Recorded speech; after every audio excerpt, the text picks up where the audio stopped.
bueno, hoy vamos a hablar de un personaje polémico, un personaje que genera controversia y que a mí personalmente me ahonda en esa controversia, ¿no? Porque estamos hablando de un entrenador de fútbol, exfutbolista, está en las antípodas de lo que yo entiendo por el fútbol, lo que entiendo por el fair play en el deporte. Sin embargo, no puedo evitar que me resulte simpático. Solo Simeone. Pues va por ahí, no te has alejado mucho, os voy a contar una anécdota y para ello nos vamos a ir al 24 de junio de 1990, estadio de Lealpi de Turín, octavos de final del Mundial de Italia. Brasil contra Argentina. Brasil llega a ese partido después de haber ganado los 3 partidos de la primera fase. Argentina se ha clasificado como tercera de grupo por detrás de Camerún y Rumanía. Además de eso, en la primera fase han perdido a Pumpido por lesión, Ruggeri arrastra una pubalgia y Maradona tiene el tobillo como una pelota de tenis, con lo cual está a medio gas. Nadie da un duro por Argentina, todo el mundo ve como claro favorito a Brasil. En el primer minuto del partido llega la primera ocasión para Brasil, en el minuto 2 Alemão chuta por encima del larguero, vuelve a intentarlo en el minuto 4, en el minuto 5 es Müller el que tiene una buena ocasión, en el minuto 18 Dunga tira al palo. En el 44 Careca tiene un mano a mano con Goicoechea. Al llegar al descanso, Argentina todavía no había tirado a puerta. Desde luego, si querían pasar de eliminatoria, algo iban a tener que inventar. Cuando llegan al vestuario, todos están esperando las palabras de su entrenador. Nadie habla, todo el mundo está en silencio, todo el mundo es consciente de la paliza que les están metiendo, pero Bilardo no habla. Cuando les llaman para volver al campo, se levantan los jugadores y Bilardo les dice: por cierto, si podéis, intentar no pasar a los de amarillo. Empieza la segunda parte y todo sigue igual. Brasil sigue dominando de cabo a rabo, vuelven a dar un palo, un minuto más tarde vuelven a dar un larguero, llegamos al minuto 60, Argentina seguía sin haber tirado a puerta. En el minuto 80 del partido, Maradona recibe en el centro del campo, rodeado por Dunga y Alemão.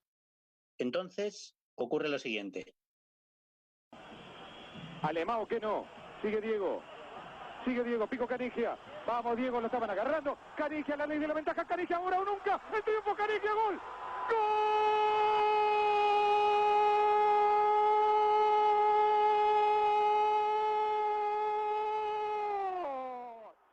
Bueno, eso es lo que hizo Maradona, que termina Caniggia la jugada. Argentina eliminó, con el único disparo a puerta en todo el partido, eliminó a Brasil y terminó llegando a la final en ese Mundial, que perdió contra Alemania por un penalti. Una vez que termina el Mundial, empezó a extenderse un rumor que hacía referencia al partido entre Argentina y Brasil. En el minuto 39 de ese partido, el masajista de Argentina entró al campo para atender a Pedro Troglio. Fue repartiendo los botellines de agua a los jugadores argentinos, eran unos botellines blancos. Monzón, uno de los argentinos, agarró del botiquín uno verde y empezó a beber. El masajista inmediatamente le hace un gesto para que lo devuelva.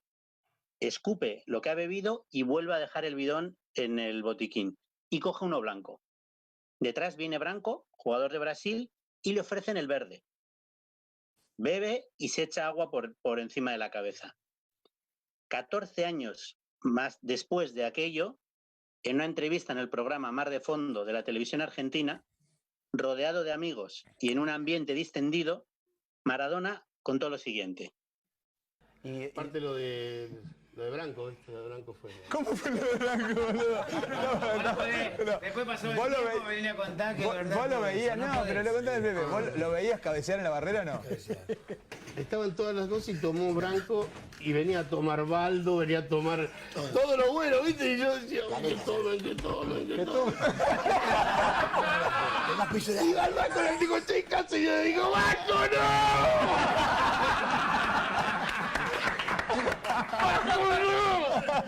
Y Galindo, claro, se salvó Careca y se salvó Baldo. Yo quería Baldo, yo a Baldo le decía, dale, Baldito. Tomá que es un calor bárbaro. Te juro, se dieron cuenta justo. Bueno, entender este audio es un ejercicio de argentinismo, pero bueno, lo que viene a decir Maradona, lo que destapó en ese momento, que era un rumor que ya estaba bastante extendido, es que aparentemente alguien había echado tranquilizante en esos bidones de color verde con el objetivo de que lo bebieran los jugadores brasileños. Por supuesto, una vez que Maradona contó esto, todo el mundo miró hacia la misma persona. Nadie podía imaginar que algo así hubiera ocurrido sin que esa persona estuviera detrás.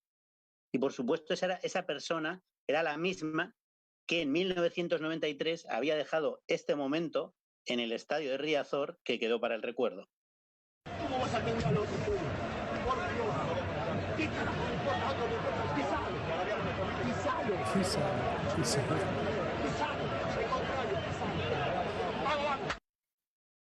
No se oye muy bien, pero bueno, el audio es malo porque está tomado unas imágenes de Canal Plus que fueron súper conocidas y por supuesto es Bilardo diciéndole a uno de sus ayudantes, pisalo, al enemigo pisalo, porque el masajista del Sevilla estaba atendiendo a Albistegui, jugador del Deportivo, en vez de atender a Maradona, ¿no? Esta imagen, seguro que la recordáis todos, fue muy conocida y bueno, es un poco lo que ha quedado como el reflejo de lo que es Bilardo. Sin embargo, como digo, es un personaje polémico y que genera controversia. A mí personalmente me despierta mucha simpatía. Estamos hablando de una persona capaz de... dejamos por delante que yo doy por sentado que en ese bidón que entregó el masajista... Sí, eso sí, pero vamos, a mí no me cabe en la cabeza, ¿no?, que no estuviera Bilardo detrás de eso. Insisto, no hay confirmación, ¿eh? Bilardo siempre lo ha negado y seguro que se va a ir a la tumba negando que ese bidón era responsabilidad suya.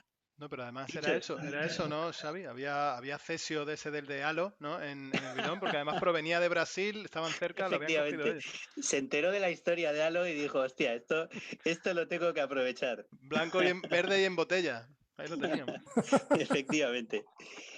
Pero bueno, como os decía, es un personaje que a mí me despierta simpatías y hay que tener en cuenta que Bilardo había sido 3 veces campeón de la Libertadores y campeón de la Intercontinental como jugador.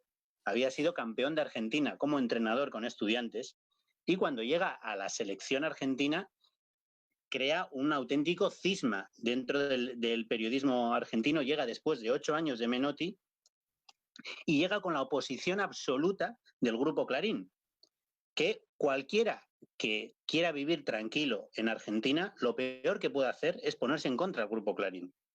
Bueno, Bilardo lo tuvo desde el principio en contra, con unas portadas verdaderamente incendiarias contra Bilardo. Estamos hablando, no hay que olvidar, es el periodo que va desde el año 82 al 86. En ese tiempo, Bilardo aguantó estoicamente los ataques de Clarín y se defendió de 2 maneras. Una era, habló con todos los trabajadores de los kioscos de la Avenida Corrientes de Buenos Aires y entonces les pedía que cuando Clarín hacía una portada contra Bilardo, contra la selección, pusiera en el periódico Clarín dado la vuelta, de manera que el que pasaba no lo leyera y solo lo leyeran los que compraban el periódico. Esa era una de las medidas que tomó. La otra, para enfrentarse a Clarín, lo que hizo fue habló con los camareros de los restaurantes alrededor de la sede de la AFA y de Clarín y a cambio de entradas para los partidos les pedía que le contaran lo que se hablaba en las mesas de su restaurante. De esta manera, Bilardo se enteró de que el gobierno estaba presionando a la AFA para que lo echaran. Esto ocurrió pocos meses antes del Mundial de México 86. Desde el gobierno de Raúl Alfonsín... Bueno, hay que decir que el Mundial de México 86 es el que gana Argentina con la famosa mano de Dios. Claro, efectivamente. También luego tiene ese punto de la mano de Dios. Entonces Bilardo se entera de esa conspiración contra él y eso le permite frenarla. Al final consigue llegar a México al frente de la selección y efectivamente termina ganando ese Mundial. Por eso digo que es un personaje polémico que, por un lado, es capaz de todo, es capaz de intoxicar a los rivales por ganar, pero al mismo tiempo es un personaje simpático, pues eso, que asume sobre sus espaldas todo el peso de la crítica de Clarín y aguanta durante 4 años convencido de que al final el tiempo le dará la razón. Y el tiempo le dio la razón en forma de trofeo de campeón del mundo. Oye, Xavi, esa leyenda urbana de los alfileres, que usaba con alfileres a los defensas les pinchaba y eso. Sí, esa es otra leyenda urbana. Bilardo es especialista en leyendas urbanas que, por supuesto, nunca confirma. De hecho, hay un anuncio muy bueno que os recomiendo que lo busquéis en YouTube, que en una campaña para controlar la diabetes participó Bilardo y hacía referencia a esa leyenda urbana, y él decía que no pinchaba a los rivales, que les estaban midiendo la diabetes. Porque sabéis que además Bilardo era doctor. Bueno, está también la muy famosa de Bilardo, la de enganchar con los tacos de tu jugador, el defensa, los cordones del atacante, para que los corners no puedan salir corriendo a saltar. Tú te quedas quieto con los cordones de tu rival enganchados contra el suelo. Es que de Bilardo hay 1000. Sí, bueno, había, cuando era jugador, durante la semana, él investigaba la vida de los rivales, y si algún jugador había tenido un problema con su pareja, con su familia, lo que fuera, Bilardo se lo iba a recordar durante el partido. Hacía este tipo de cosas, utilizaba ese tipo de tretas. Esta es la de Materazzi con Zidane en la final. Sí, efectivamente, por eso decía que al final Bilardo no ha inventado nada. O sea, Bilardo lo que hacía, su defensa es que él utiliza el reglamento al límite, siempre lo que le permite el reglamento. Claro, lo del bidón no sé si está permitido por el reglamento. No sé si la FIFA determina qué puedes hacer con los bidones de los masajistas. Pero su argumento es ese, que él utiliza el reglamento para sacar el mayor beneficio de él. ¿Qué se sabe de lo de Materazzi y Zidane? Porque yo nunca he sabido... ¿Se ha sabido la verdad o se saben leyendas urbanas o qué se sabe? Bueno, hay una leyenda urbana que estuvo hablando de la hija o de la madre o de la abuela. Hermana, ¿no fue? De la hermana. La leyenda es sobre la hermana, pero vamos, sin lugar a duda algún comentario hubo. Sí. Por aquel entonces, Zidane, si no me equivoco, la hermana de Zidane estaba padeciendo una enfermedad, si no creo recordar mal. Bueno, ¿qué se sabe? Pues no se sabe. Se sabe que Zidane perdió los papeles y le pegó un cabezazo en el pecho. En el último instante como profesional. En su último instante como profesional, porque la roja, y así se retiró Zidane. Un hombre... Cuando iban ganando 1-0 y él había marcado el gol de penalti del 1-0 en el minuto 12 o 13 de partido. Y era la final, cuarto. La final del Mundial, 2006. Francia-Italia. La verdad es que un colofón increíble para un jugador que fue increíble. Que al final Italia ganó por penaltis con ese penalti de... De todas formas, también hay que decir que Zidane... Italia ha ganado algún mundial que se merezca, digo yo. Sí, todos, los 4. A ver qué vas a decir, ¿eh? Porque aquí yo me puedo... No, yo puedo... Es que Willy Veleta aquí, entre que es del Athletic de Bilbao y se mete con Italia de fútbol, está contra todos los miembros del programa. Yo estoy seguro que contra el Badajoz no tiene nada, así que estoy por ese lado tranquilo. Y a Gallego hablaremos de Tinelli. De Tinelli y el Badajoz. Pues sí, esa es una que nos para contar esa historia. Yo sí creo, Willy, ¿sí? El del 38 sí ¿no? Probablemente lo ganó en buena lid. Ese sí, los demás, el del 82, bueno, el del 82 lo ganó de manera legítima. No sé si Brasil, buena para el fútbol. Ese Brasil. En fin. Yo es que no tengo nada más que decir. Estáis diciendo, fíjate, el otro día Xavi sacó aquel partido de ese Italia-Brasil en el que a Brasil le valía con el empate y que fue a por la victoria y que al final el partido lo perdió. Es que hay que recordar que en ese partido Rossi marcó un hat-trick. O sea, que no es... Y no fueron goles de casualidad, fueron... Sí, ese día Italia jugó muy bien, todo hay que decirlo. Claro. También hay que decirlo, yo sí creo que al fútbol no le hizo bien que ganara Italia ese día. Y también creo que Tele Santana hizo bien manteniendo el sistema ofensivo de buscar el gol cuando Falcao empata, que luego fue muy criticado porque siguió yendo al ataque, Italia termina marcando el 3-2 y entonces acaban perdiendo. Yo lo que creo es que ese equipo de Brasil era uno de los mejores que ha habido a nivel ofensivo en toda la historia, pero era frágil en defensa. Y en el momento que tenían el empate a 2, no buscó proteger esas fragilidades. Siguió buscando potenciar sus virtudes. Y le salió mal y terminó perdiendo.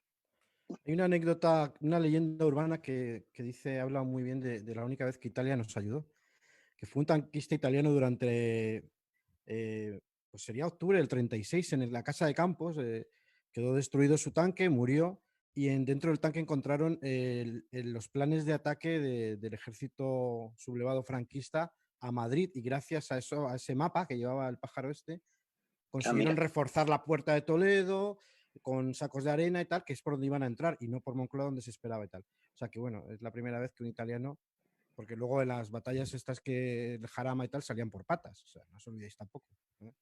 En fin. Sí, no, su contribución a España desde luego no ha sido... Porque Colón tampoco era genovés, o sea, vamos a ver, partiendo de esa base. Bufón, ahora que dices eso, me ha recordado una de las frases más conocidas de Bilardo, siempre es que en el fútbol solo vale ganar, y para justificarlo dice, ¿quién se acuerda del nombre de la segunda persona que llegó a América? Claro, efectivamente. Bueno, hasta aquí tenemos las batallitas, ¿no? Yo creo que el debate importante sobre el confrontar la ética junto con la admiración deportiva, creo que, o artística, creo que lo deberíamos tener cuando esté Iván y Gea, que son los grandes precursores. Y no, sí, habrá tiempo para hablar. Xavi.